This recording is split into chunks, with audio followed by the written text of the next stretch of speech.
Integration को आप ऐसे समझो कि it is a downward spiral as an ऊपर कुछ सप्लायर्स हैं, बीच में हमारे सिस्टम है और नीचे हमारे कस्टमर है। सो आप डाउनवर्ड इंटीग्रेशन का मतलब है अपने कस्टमर्स को फोकस करना, डिस्ट्रीब्यूशन चैनल्स पे फोकस करना।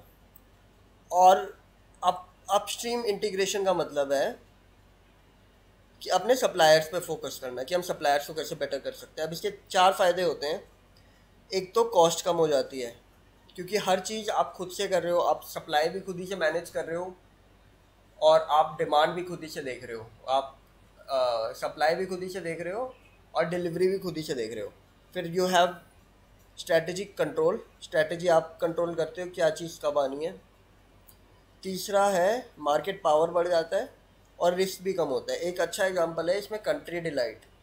ये क्या कर रहा है काम, कंट्री डिलाइट बजाय कि थर्ड पार्टी वेंडर्स रखने के बजाय वो डायरेक्ट डायरेक्ट आपको डिलीवरी कर रहा है।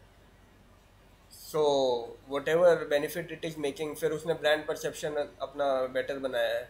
एक मामा अर्थ देखो, मामा अर्थ तो सबसे अच्छा काम कर रहा है। इसमें हमारे पेपर में क्वेश्चन भी आए हुए थे मामा अर्थ के ऊपर, तो उसने कैसे ब्रांड परसेप्शन बेटर करा है। सारे काम वो खुद ही से कर रहे हैं। आगे चलते हैं। फ्लेक्सिबिलिटी, फोकस बढ़ता है, ग्रेटर कंट्रोल होता है, ज़्यादा से ज़्यादा काम किया जा सकता है, कॉस्ट भी कम लगती है, फ़ायदा ही फ़ायदा है। ठीक है। फिर आती है horizontal integration. Horizontal integration is different from vertical. इसमें क्या होता है, एक्विजिशन ऑफ और merger with the other companies that operate with in the same space. जैसे कि मार्क जुकरबर्ग ने देखा कि फेसबुक लोग धीरे धीरे कम करते जा रहे हैं और इंस्टाग्राम बढ़ाते जा रहे हैं, तो उसने इंस्टाग्राम को अपना कॉम्पिटिटर बनने की बजाय उसने उसी को खरीद लिया। तो दिस इज हॉरिजॉन्टल इंटीग्रेशन, जिसमें एक्विजिशन और मर्जर आ रहा है। और एक्विजिशन और मर्जर में डिफरेंस ये होता है कि एक्वायर करती है कोई कंपनी, उसके अंदर एक्वायरर का ज़्यादा रोल होता है, और मर्ज के अंदर दो both companies have come to a mutual decision together. अब हॉरिजॉन्टल में देखो क्या क्या फ़ायदा होता है। Economies of scale. अब जैसे उसमें हमने एक डाउनवर्ड स्पायरल अपवर्ड स्पायरल की तरह इमेजिन किया था, हम किस तरह इमेजिन करेंगे, जैसे सपोज टेबल टॉप पे हमने पानी रखा है। So it will expand in both direction, it will expand नहीं sorry, it will flow in both directions. Economics of scale, यहाँ पे जैसे फेसबुक को ही देखो, या फिर एक imagine a person only, imagine mark Zuckerberg himself. Suppose he was representing Facebook, तो उसने अपने हाथ फैला के हॉरिजॉन्टली एक्वायर कर लिया इंस्टाग्राम को, हॉरिजॉन्टली एक्वायर कर दिया व्हाट्सएप को। तो this is horizontal integration. Market share बढ़ा इसमें, क्योंकि तुमने कॉम्पिटिटर बनने की बजाय कॉम्पिटिटर को ही अपने अंदर शामिल कर लिया, तो मार्केट शेयर इसमें बढ़ गया।